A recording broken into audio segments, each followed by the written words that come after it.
Hey guys, I hope you're having an awesome day. Today I want to talk a little bit about organization. So, as we're starting our rough drafts, we want to think about how our ideas are organized. Thinking about organization before we start writing is really important because the organization of our piece is what allows it to be coherent. So, like, what allows it to make sense. If your audience can't understand your argument, they're not going to be convinced to change anything or to do anything. And without organization, good arguments can easily get lost.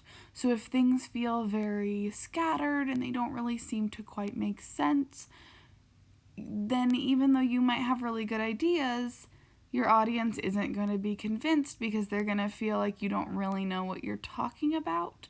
So it's really important to have like a logical organization. The basic structure is some sort of beginning, middle, and end. So in the beginning, you're going to want to introduce your topic and introduce your overall idea. In the middle, you're going to want to explain and defend your ideas. And you're going to put all your support claims and evidence in the middle and your counter argument and things like that. And then your ending, you're going to wrap up your argument and leave your reader with some sort of powerful idea, action, or feeling. So just like our literary analysis essay, you have a beginning, middle, and an end.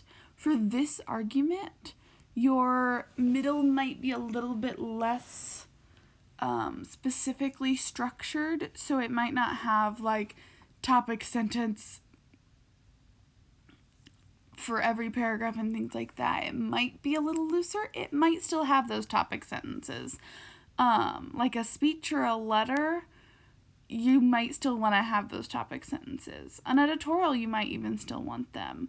A documentary, you could still have them. They're good signposts. They help your ideas make sense. So it's not that you can't have them. You just might be a little more open to some other things. Because this is a more personal type of writing, a more passionate type of writing. The style is a little bit different. And sometimes if you follow too basic of a structure, it can sound a little bit boring.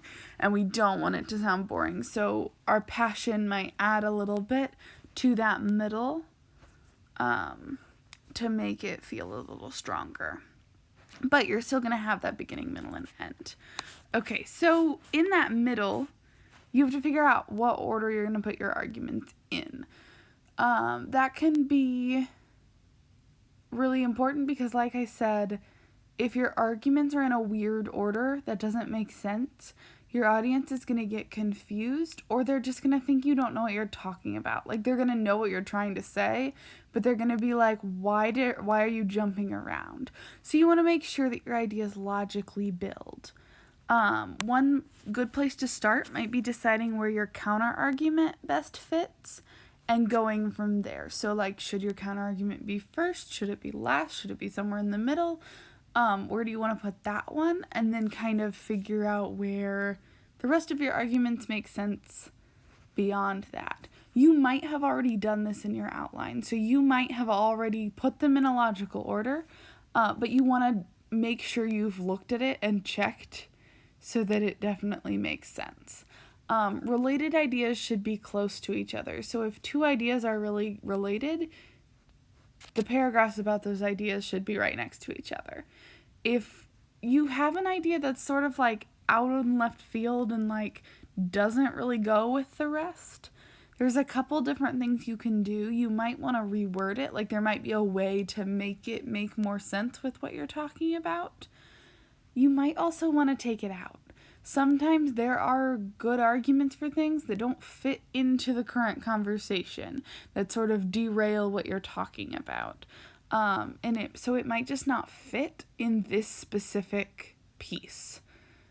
If you need it to fit in this specific piece, then you might need to add something else to kind of connect it to your other arguments, or you might need to change up things so that it flows with the rest. You don't want to throw in random, like, oh, also, this thing is true in the middle of your writing. It's going to make it sound clunky and weird, and it's not going to work out very well. So let's take a quick look at my outline and see what we should do. So my overall claim is that while the internet does change the ways in which people think, these changes ultimately lead to more innovation and success. With proper precautions, we do not need to fear these changes, but instead embrace them as an opportunity for growth. Then I've got new technologies have always changed the ways people think. People's fears about technological advances in the past were largely unfounded. The internet provides countless opportunities for personal and professional development along with its social and entertainment aspects. And then my counter argument is the internet has made people less intelligent because it has reduced the ability to remember information. So when I am looking at these, because my whole argument is like, while the internet does change the way people think, like I'm already setting that up as a counter argument.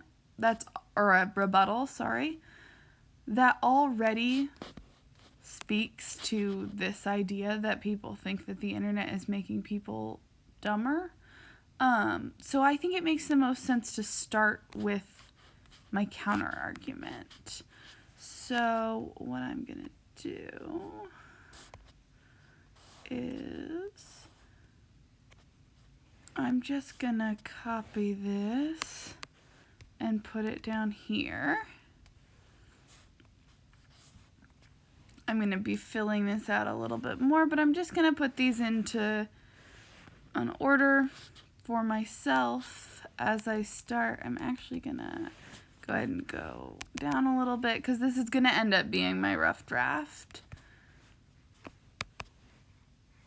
But I'm just sort of filling in the basic ideas first. Okay, so I'm going to talk about that. Then if I'm looking at these, new technologies have always changed the ways people think. People's fears about technological advances in the past were largely unfounded, and the internet provides countless opportunities for personal and professional development along with its social and entertainment aspects. Okay, so if I'm thinking about those three things, those actually make sense in the order that they are. So they already sort of make the most sense, especially if I'm framing this as like everything is a rebuttal to the idea that the internet has made people less intelligent. So new technologies have always changed the ways people think directly talks about how changing the ways people think, is not necessarily a bad thing.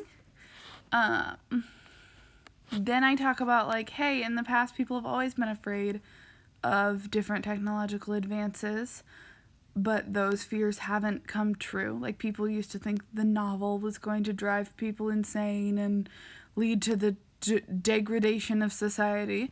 And that's obviously not the case.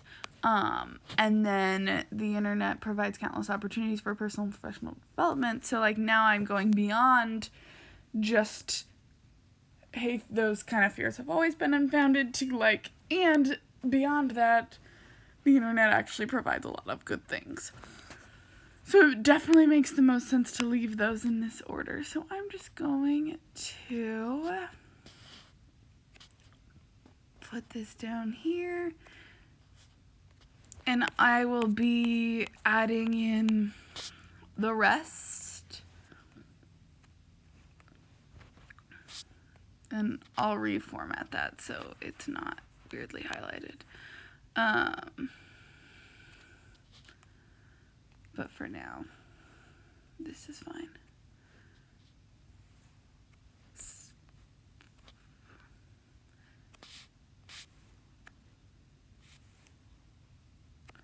Alright, so once I get those down there, then I've got my organization in place, and I can start working on my draft a little bit and putting these ideas into an actual draft instead of just an outline. So I've got a lot of my ideas already done. I've got a lot of things ready, but I'm going to need to think about, a I'll get that put in there in just a minute. So I'm going to need to think about how I'm going to structure this stuff. All right. That's what we need to think about for organization. Go ahead and look through your writing and figure out how you want to organize it. Does your outline already have a good order, or do you want to change things up a little bit? Again, starting with your counter argument is a great place to start. All right, have a great day, guys. Let me know if you